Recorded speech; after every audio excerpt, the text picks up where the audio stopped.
Glad you're all here this morning. Beautiful morning. And two main reasons we're here today is the 233rd anniversary of the battle here that started on October the 6th. And the second reason is this beautiful monument behind us. We're going to talk more about that with some special people that are here today. Our color guard is going to begin soon, and I would ask that you all stand and honor the flag. And for all veterans, please render the hand salute. And remain standing. I'll get it. Good thing Suzanne's here. Remain standing until after the national anthem. Jim?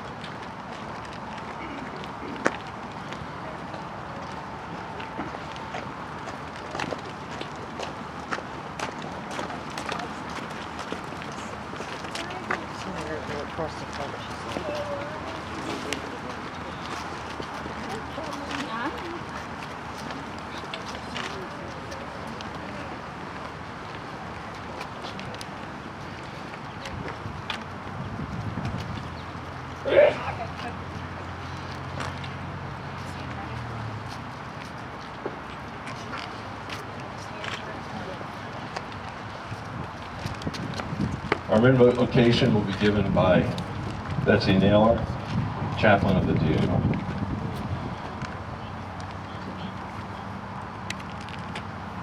May we bow our heads?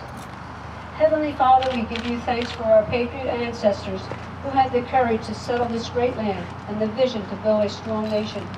We are ever grateful for the commitment of our society's founders to commemorate and to perpetuate the spirit and the purpose of these extraordinary men and women. Grant us wisdom and understanding as we strive to protect and preserve our American heritage so that the future generations may continue to live in freedom and peace. It is in thy name we pray these things. Amen.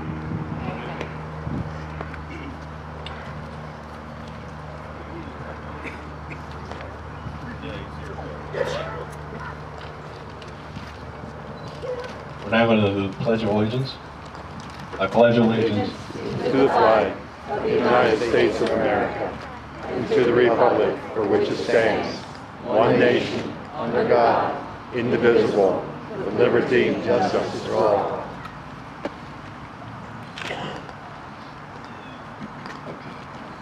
The American Creed. Suzanne? It's on the back of your program. I believe in the United States of America as a government of the people, by the people, for the people, whose just powers are derived from the consent of the governed. A democracy and a republic, a sovereign nation of many sovereign states, a perfect union, one and inseparable, established on those principles of freedom, equality, and justice and humanity, for which American patriots sacrificed their lives and fortunes. I therefore believe it is my duty to my country to love it, to support its Constitution, to obey its laws, to love its flag, and to defend it against all enemies. I'm now going to have my friend Shirley Trost and the Seasoned Singers take center stage.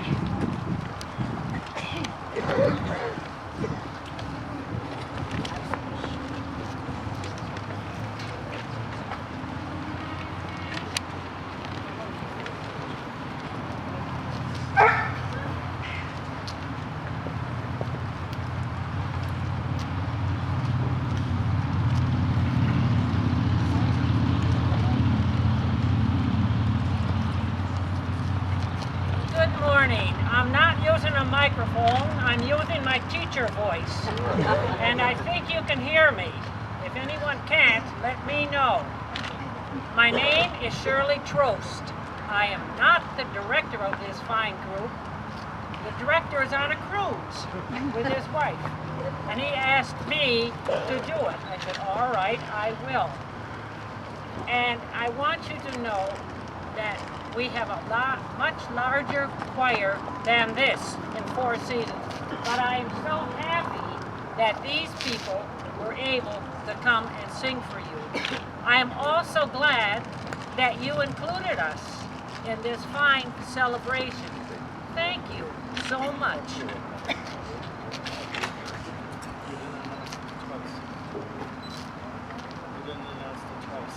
Oh, thank you.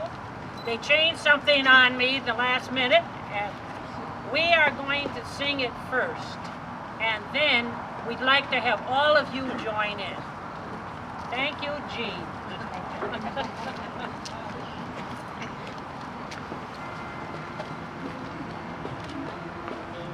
Oh, say, can you see by the dawn's early light what so proudly we hailed at the twilight's last gleaming, whose broad stripes and bright stars through the perilous fight o'er the ramparts we watch, were so gallantly streaming, and the rockets' red glare, the bursting in air, gave proof through the night that our flag was still there. Oh, say does that star-spangled banner yet wave o'er the land of the free and the home of the brave? All right, you're all going to join us now. I'll give you your note. Let's see how much we are in tune, shall we? Oh, say can you see By the dawn's early light, what so proudly we hailed at the twilight's last gleaming, whose broad stripes and bright stars through the perilous fight o'er the ramparts we watched, were so gallantly streaming, and the rockets' red glare, the bombs bursting in air, gave proof through the night that our flag was still there. Oh, say does that star-spangled banner yet wave o'er the land of the free and the home of the brave? Bravo, thank you. Thank you, Shirley and the season singers. They're all my neighbors, by the way.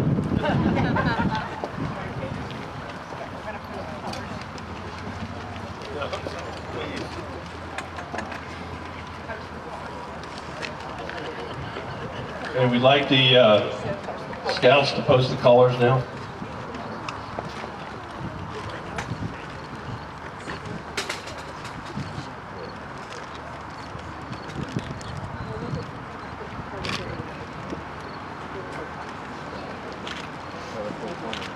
Everyone may be seated now, please.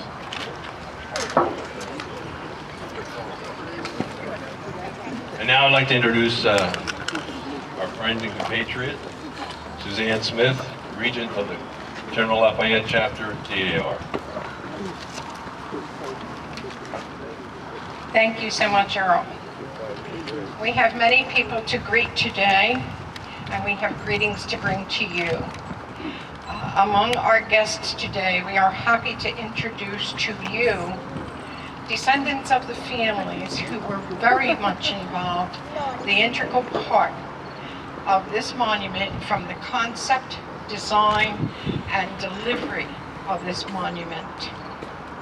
From the architect's family, and please rise as I call your name so that we may greet you. From the architect's family, Dale Long Shelton. From the O.J. Hamill Company, Helen Derdario Rice. Thank you. And I have another guest I'd like to acknowledge, if he would please stand. Some of the names we've heard so frequently are legend in this area, and that is Mitty Skull Gardner, the DAR chapter member, who was a mover and shaker, and her husband, Honorable John J. Gardner. And we have their great-grandson today with us, Mr. Charles Gardner. Thank you. At this time, I'd like to read you greetings from our state regent, Diane R. Graves, who was quite busy at the National Board meeting in Washington today. On behalf of the New Jersey State Society of the National Society of Daughters of American Revolution, it is my pleasure to extend to you warmest greetings. 100 years ago, a monument was erected to memorialize the Battle of Chestnut Neck on October 6, 1778, and in particular, the burning of the little town by the British during the Revolution. As we are reminded to those events, let us never forget the sacrifices made by those brave patriots in defense of the freedom and liberties that we enjoy today. My very best wishes for a most successful and enjoyable event. Diane Clark R. Graves, State Regent.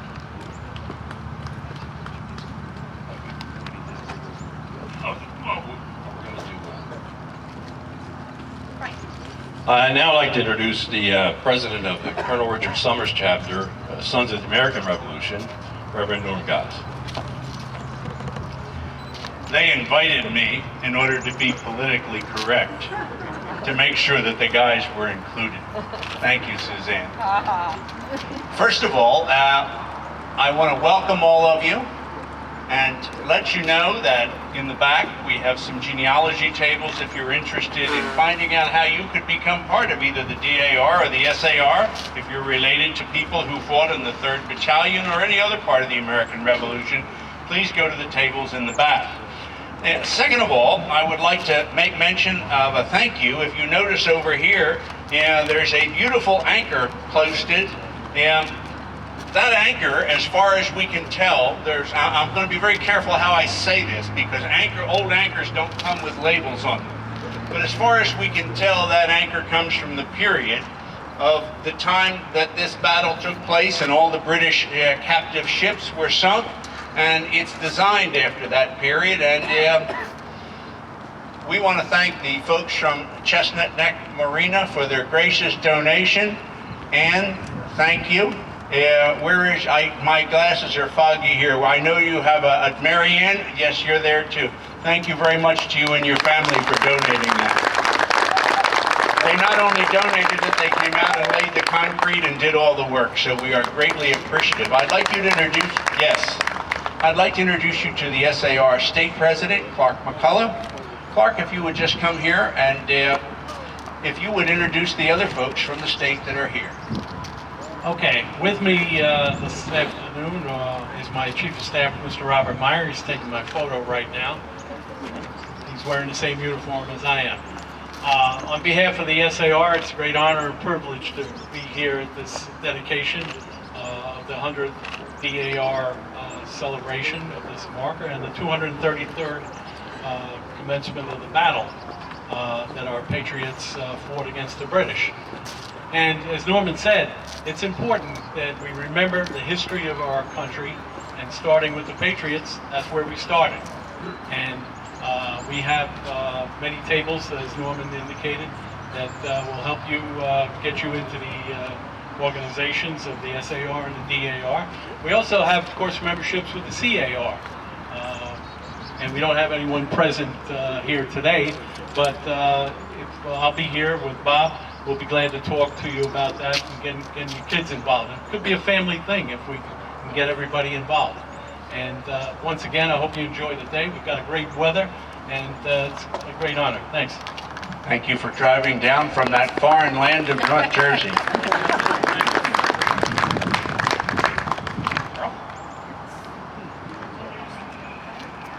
Who am I introducing? Oh, Bob. You introduce Bob. Bob, come up here. Bob does a wonderful job for the SAR. His job is to keep Clark out of trouble. He travels with you. Hello, everybody.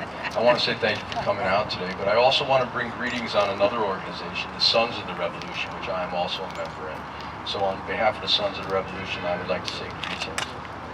Thank you, sir. It's good to have you here. Earl, I think. Yes, I'd be happy to introduce him. He almost needs no introduction at all. He is Mr. History of Port Republic, one of the finest duck carvers I've ever seen in my life. He has a 1920s or so gas station rebuilt in his backyard, and ever since Noah and the flood ended, he has been the mayor of Port Republic. I would like you to welcome Gary Giberson.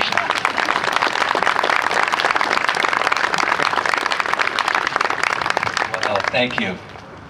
Here we are again, another beautiful, beautiful day, blessed by the Lord. I've stood here a few times as the mayor, welcoming people to the SAR and DAR goings-on that we're all so proud of. My family was here to welcome all these other SAR and DAR people.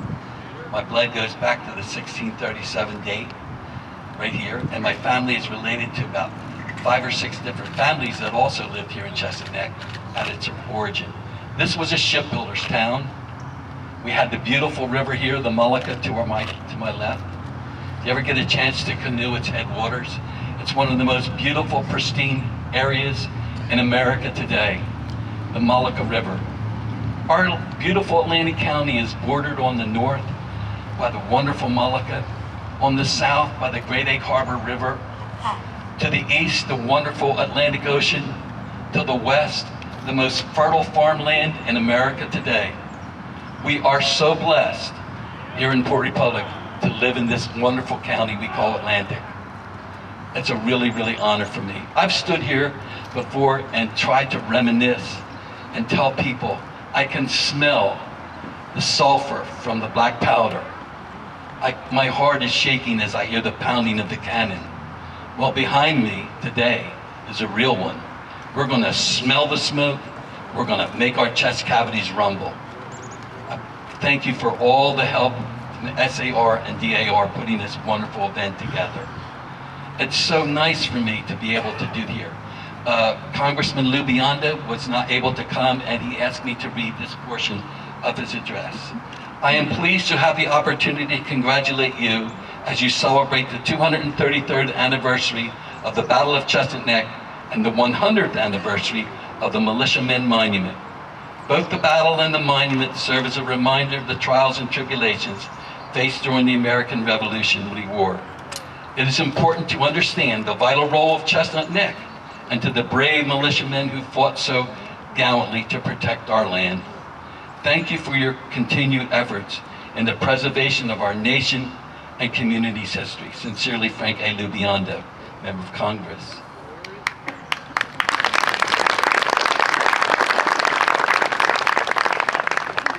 Chestnut Neck is really a unique area. Because of the Atlantic white cedars that grew up the river, this is a true estuary system where the salt water from the beautiful ocean comes into Great Bay. Great Bay mixes with the waters that come from the Oswego, from the Wading River, from the headwaters of the Mullica itself, and mingle with the salt water, making this area an estuary. That's what an estuary is, where salt and fresh waters meet. Wherever these was an estuary, there was a beautiful Atlantic white cedar tree. This cedar tree once grew, I believe, to a height of over 200 feet. There's evidence of these trees, and they're buried beneath 7 to 8, 9 feet of meadow mud, where the creeks and the streams and the runoff carved smaller rivers and lakes and and ponds. There's evidence of these trees that were 4 to 5, 6 feet in diameter at some times. This beautiful Atlantic white cedar. I want to get photographs of them to back up my statement, because no one has seen these. They're not in any museum, they're not in any place. If we can dig one up and haul it here, I'd love to do that. They used to take these stumps from these trees on a blowout tide when the wind was out of the northwest. They'd hook chains to them and barrels that were plugged severely and tightly. And when the tide rose, the pressure from the air in the barrels would pull those stumps out of the mud. They then came by boat and pulled the stumps up with a winch and took them and used froes and axes, and they would split them into shingles. These mud shingles, as they're called, are on some of the oldest buildings in America today. There's a building in York, Maine, that was shingled with shingles from the Mullica River in New Jersey. It still stands today. If you ever get to that area of our beautiful country, York, Maine, it's right over the borderline there. Beautiful town. Ask the guy in the hardware store, he told Mayor Gary where it was. We're so honored today to have the relatives of this beautiful monument here who had to do with it. We had the original blueprint that was made by the architect and given to the people who put the whole thing together. This monument came in by the railroad, the old Port Republic Railroad, they called it. It was at Moss Mill Road and Great Creek Road. That Great Creek Road had the Brigantine Railway there. And there was a train station there, and it was known as the Port Republic Station. And they met the train and unloaded it onto horse and wagons, and it was brought up. People say to me, why in the world did you put the monument with its back facing the road? You're setting in the road. This is Route 9 you're setting in. Route 9 came through Port Republic, swept around here. You can look right down that road and see right into Port Republic. Come around here, went over to the ferry at first, and then the bridge was put in later. But this was Route 9. This is the main highway, north and south from New Jersey. The Parkway has made it an old timer now, but it's here. This is Route 9, and the monument faced the road. Right in front of the monument, if you walk down that little pathway, was the old sand fort of Fort Hill, where we didn't have a cannon. We had requisitioned George Washington for a cannon, and they were not able to get one here. So we took some cedar logs, and we cut them the length of a cannon barrel, and we put them on an old set of wagon wheels, and we pointed them at the river. This was a diversionary thing to let them know they couldn't just sail in here and take Port Republic. Chestnut Neck, I'm sorry. I always refer to Chestnut Neck as part of Port. They came on this day to put out a nest of rebel pirates, the name given to Chestnut Neck and this battle by our good friend who wrote this book. Earl, what was his name? Franklin Kemp, I'm sorry. When you get old, you get these brain farts in your head and you can't remember names. But anyway, he wrote this wonderful book, A Nest of Rebel Pirates.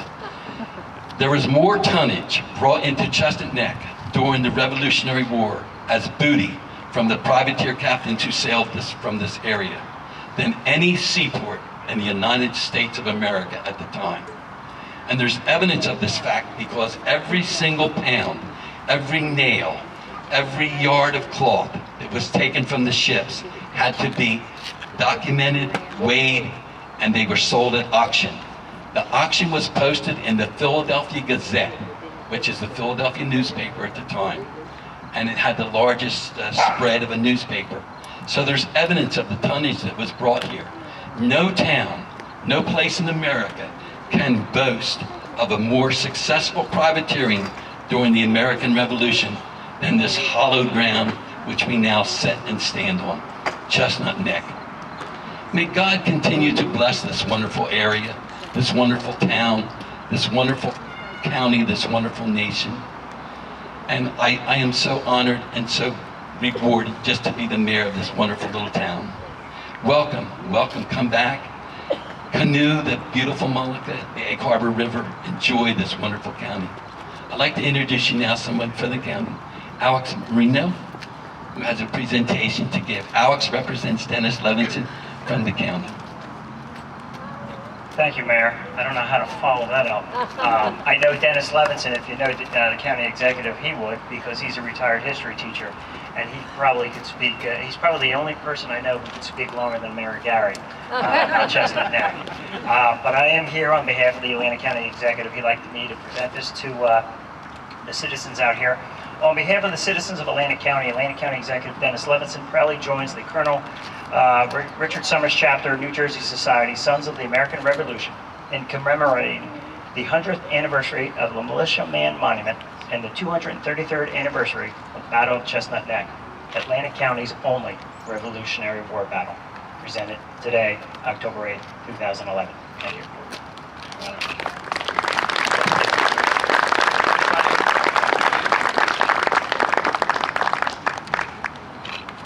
Era of websites, we must have pictures, you know.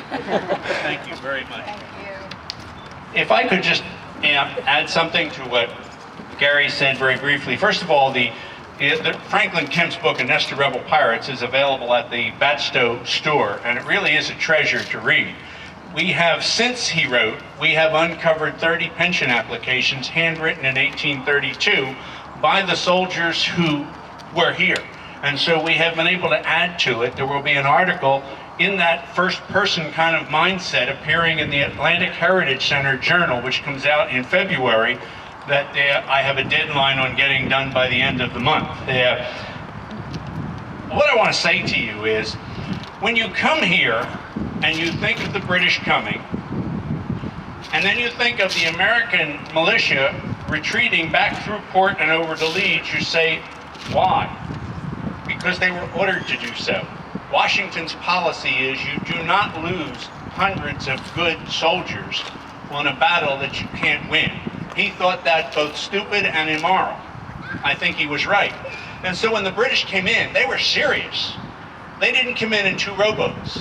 They sent almost 2,000 troops between Navy and Army to take this little port.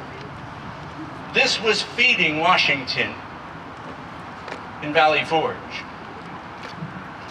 When they found out it was happening, Washington immediately ordered Pulaski to come in from the north with his legion, and Colonel Proctor to come in with artillery, and 400 or 500 more people from the western Gloucester County militia to come in from Haddonfield. But the British generals were very serious. They wanted to make sure Washington didn't come in here and save Chestnut Neck. And so they ordered their great general, Cornwallis, with between 5,000 and 6,000 British troops to immediately cross the Hudson into New York for no reason other than to lock Washington in place. So great was the importance to not only the British generals, but the order to attack here came all the way from London itself, from Lord Germain. And so when you sit here, you are looking and seeing a place where more damage was done to British economic interests than just about any other place on the east coast of what we now call the United States. And the way we beat the British wasn't by killing so many. We beat them. Well, the Greenheads, yes, we understand, took them away. Thank God they're not here today. But we beat them by destroying part of their naval economic system. And so we want you to feel that today, and we hope that you will come and think. You'll come out here once in a while. We have other plans for the area, and we hope that you will look forward to that article that will be in the Heritage Center Journal sometime next year, so you can learn more about your history and the 250 families who defended what we now call Atlantic County. Thank you, Earl. Suzanne. Thank you so much. Now you're updated of why we're here, and today we're celebrating really the monument that reflects our heritage, but our ancestors, our families, who had everything to do with imagining this monument, designing it, making it, and getting it here. Today we celebrate the 100th birthday of this monument. In the beginning, of this chapter, the General Lafayette chapter of the DAR, which was incorporated in 1896, a long time. It's 115 years worth of records to go through. Very early on, it was comprised of people who lived in this area, people who were living in Atlantic City, which was an up-and-coming place at that time, people who lived in the country areas such as here. There were descendants of the original settlers. The families' names you know, the Risleys, Clark, Higby, Conover, Collins. Who are some of the, Strickland is in here too. There were Champions, Smith family. There were so many Smiths. I don't think we have them all untangled yet. But the ladies who were involved in starting this chapter were descendants of those patriots. They had accumulated a lot of history, a lot of records, a lot of research. And very early on, they were making trips back here to the area now is Chestnut Neck and Port Republic, visiting the old family homesteads. In 1901, there was a postcard sent out to the members, inviting them to join the chapter on the train from Atlantic City to Pleasantville, where then they would be taken by coach to Chestnut Neck. That was 1901. There were no plans yet for this monument, but they knew this area. They held it sacred. In 1906, there were some people that were very influential in beginning to prepare for this monument. There were 3 commissioners appointed by the state. One was Miss Sarah Doughty, who was the chapter regent. She was, of course, a granddaughter of the Patriot Doughty. She did not marry and had no children. She was very faithful in all the organizations and to this organization. The second commissioner was Mrs. Mitty Skull Gardner, married to John J. Gardner, who was a very influential businessman, politics, and he knew people. They were the movers and shakers in the area. And then there was the family, the wife of Judge Joseph Thompson. These 3 chapter members are the ones who really had the foresight to begin planning. And so these women, with their influence, and maybe a little nagging, got their husbands to support them in the idea of getting this monument erected. And that involved a lot of moving around legal things. The property had been in the family of the, from Bud in the West Jersey Society to the Adams family, then on down to some of the Matthews, and it became later Mathis, and then eventually in around 1885, the French family. Also the Johnsons, who were, their family, their homestead was very nearby. In 1906, there was an agreement from the French family to donate this piece of land to the chapter with the condition and a reverter clause in the deed. They had 5 years specifically for the purpose of erecting a monument. And if the chapter did not get it done in 5 years, the property reverted back to the French family. There was a lot of business between 1906 and 1911. How you're going to go out about fundraising, transferring the title from the French family to Mitty Skull Gardner, and in essence then to her husband, John J. Gardner. Then in order to raise funds, it had to be legally transferred to the chapter, this property. So a lot of it went on. The first application to the state of New Jersey to appropriate funds, state Congress did not vote it. They did not grant the funds at all. However, we had a friendly governor who was known to the people in Atlantic City. So the second year, the request was made to the state for $5,000 for the funding, and then it was granted. So that is the beginning of planning for this monument. At this time, I'd like to take a moment, though, and ask Mr. Charles Gardner to come here just for a moment, not to speak, but I would like to introduce him again to you because your ancestors were such a big part of getting this whole project going. And I appreciate it so much. I have something to present to you from the chapter.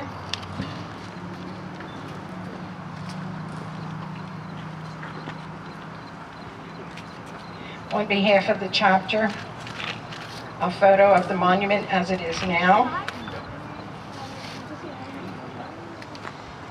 And I also have for you a set of application papers for the DAR. You need to give it to your daughter because she has many patrons. Thank you so much.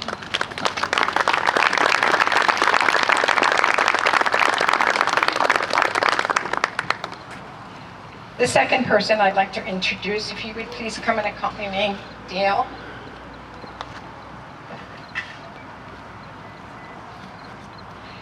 Once the idea for this monument and the funds were guaranteed, the next logical step was, we need a designer. We need an architect. We need someone of renown, because this is to be a grand piece of work. And at that time, another well-known person in the Atlantic City, Atlantic County area was Mr. Scott Long, who had a long history, experience, art, sculpture, monument making. And he was the natural person, the go-to person for the design. Mr. Scott Long was born in 1878 in Huntington Valley, Pennsylvania, and not far from Harrisburg. He was the oldest of 5 children. His father was a farmer in the area. The ancestors of that family go back to France and Germany. Sometime in the 1880s, the Long family relocated to the Dakota Territory. And I believe that was the time when families were offered, if they would go west and stay a certain amount of time, they would be granted title to property. The railroads were here. They wanted the country to expand. So the company's ancestor, Mr. Long, they did go to Dakota. He was still a young boy, but he told his family and his granddaughter the stories of seeing Chief Sitting Bull when he was a little boy. And as Dale would say, who would imagine that you could see Chief Sitting Bull and at the other end of your life see a man on the moon? This was part of the heritage. Mr. Long's family relocated to Pleasantville, and they set up a long business relationship with the O.J., which was associated with the Atlantic City Cemetery. And these two partners built a business, sheds, workshops, architects' drawing rooms, a room for every special act to design. And it was a long business relationship that many, many monuments from the northeast coast of New Jersey down to Florida, there are monuments that were designed by Scott Long. One of those monuments that is very similar to this, and I don't recall seeing it, but I'm going to visit it soon, in Valley Forge Park. When it was declared to be a national park, the states that were the original 13 colonies were each invited to erect a monument. There were only 3 states that did that. New Jersey was one of them. So one of the designs, monuments similar to this one, drawn and executed by Scott Long. So we have many, many things to thank him for. He was a mayor of Pleasantville for a while. He was a school teacher. He was a consummate artist in many, many media. He could draw and paint in all different surfaces, and mostly remembered by his granddaughter, Dale, when she would get out of school, would walk over to where he was working, and it was a daily ritual that he would take her to Genoa's Diner and order 2 of the regular, which was milkshakes and Oreo cookies. I would like to thank you so much. Dale drove this morning from Rehoboth Beach all the way up and around the Washington Memorial Bridge because the ferries don't run that early in the day. And on behalf of the chapter, I would like to tell you that there will be future sharing of information to you and your family.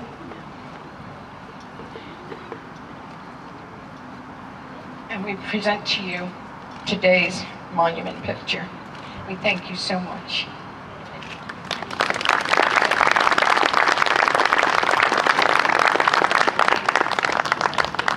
The next stage of the monument, of course, was then, once the design was made, who was going to do this?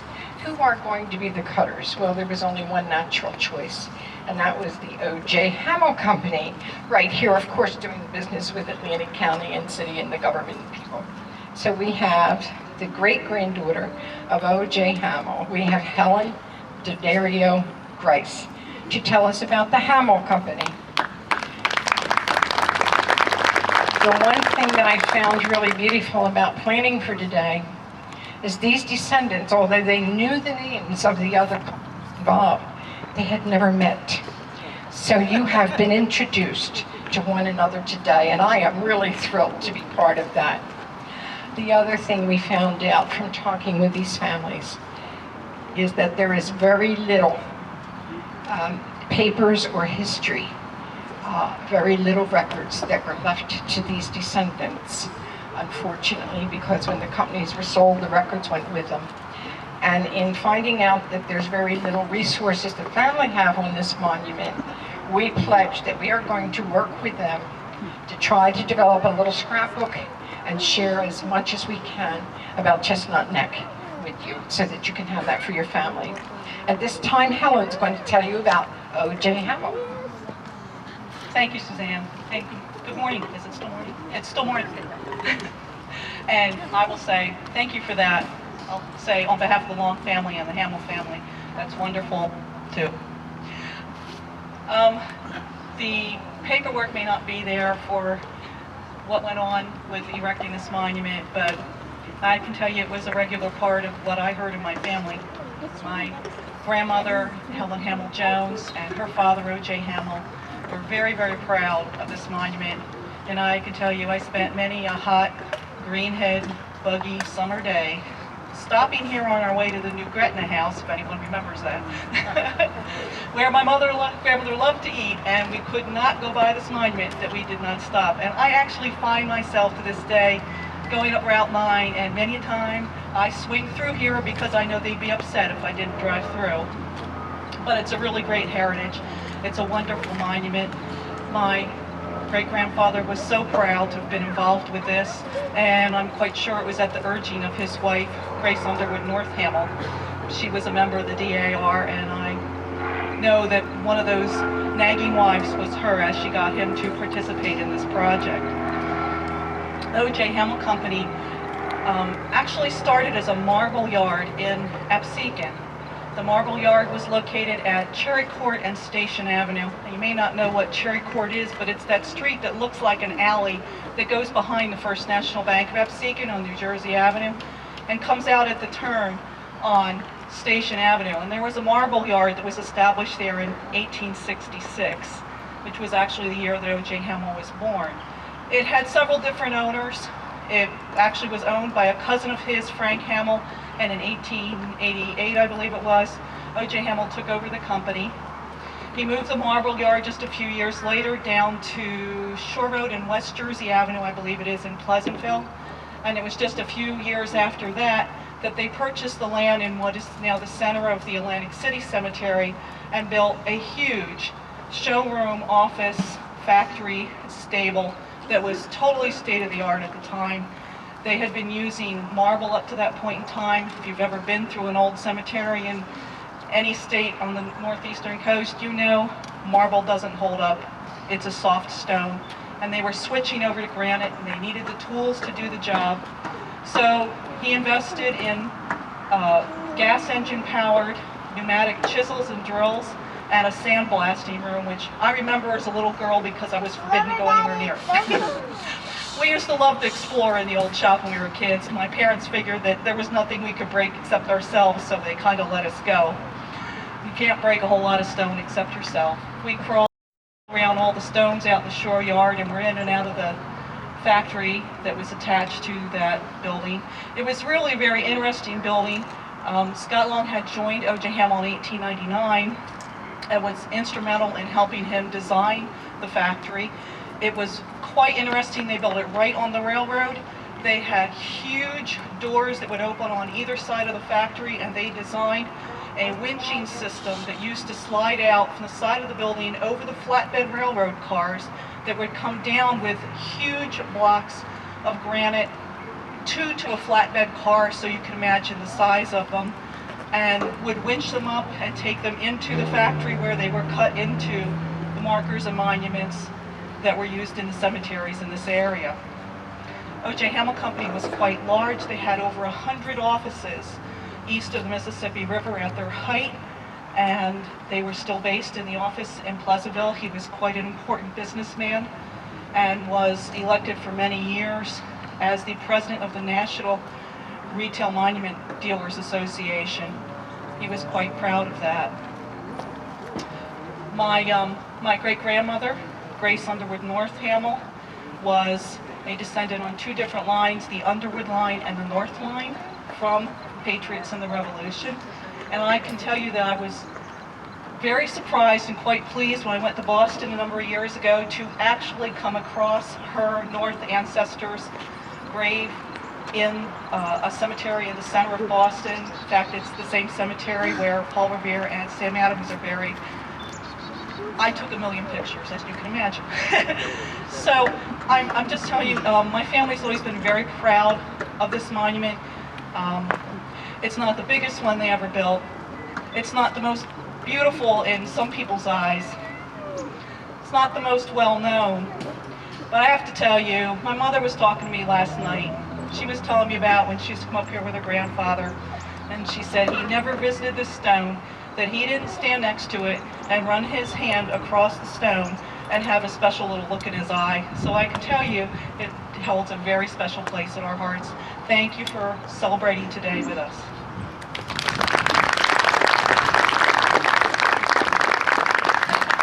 Thank you so much, Helen. She mentioned her mother. Her mother was born in 1928, I believe. She lives in Indiana. For a year and a half, she planned to be here today with us. She is recovering from hip surgery, and she is doggoning it every day that she could not be here, but she will be in December, and we are going to meet. And thank you, Helen, on behalf of the chapter. We present you with our beautiful photo, and this photo, by the way, was done by Earl Kane a few years ago, and it's a beautiful photo. And I have something special for you. Your great-grandmother was a DAR member. The cousin, Miss Ethel Hamel, was our chapter regent at one time. And when I talked to your mother, Virginia, I really got on her that she never became a member. I am nagging her to death. She is going to continue to be nagged, so I have for you, Helen, a set of application papers, and you can copy them for you and your mother. So thank you again. I need to do it. I nag you. Thank you. Thank you, everyone. Thank you so much.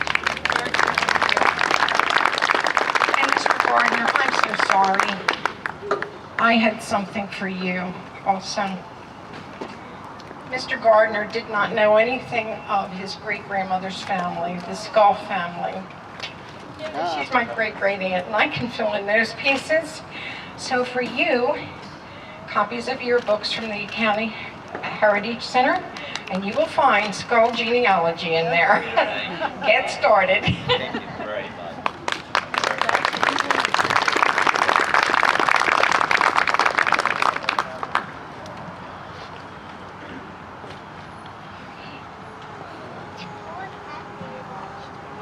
At this time, we are going to close this part of the ceremony.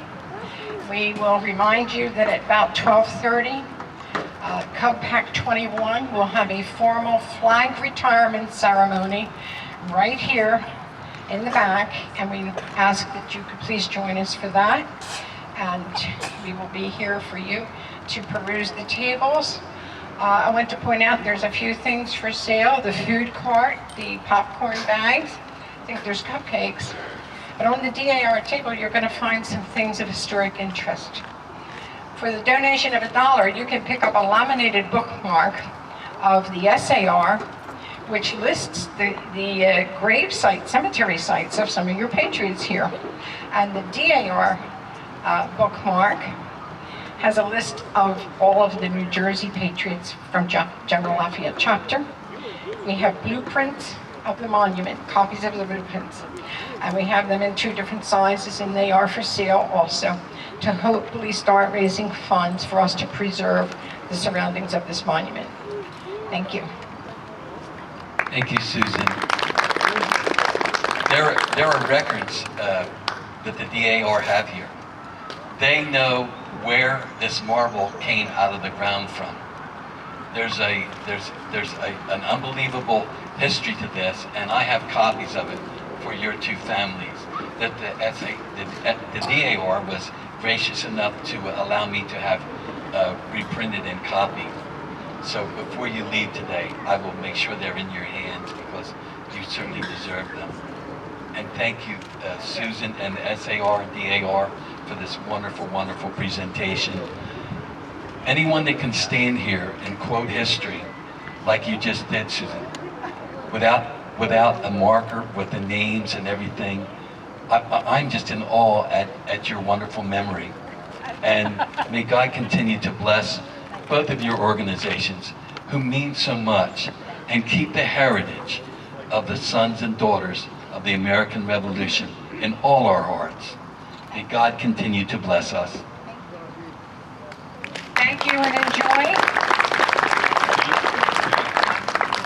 Yeah, I'm going to, I'd like to relieve the color guard now. You guys are ready?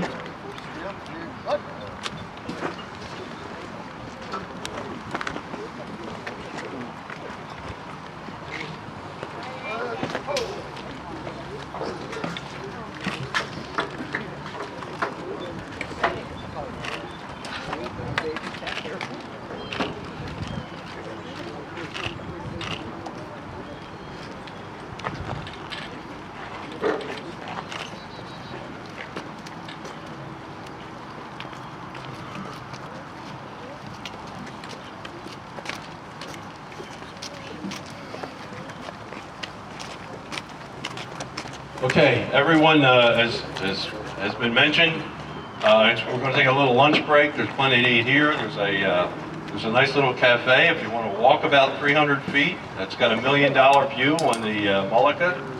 And we have, after you've eaten, we have porta potties back there. There is a 5-minute limit. And if you've picked up any brochures from the SAR table and you take them in, just please keep them. But we'll see you back here at 12:30. Thank you. It is so. No, it's. I think it's so.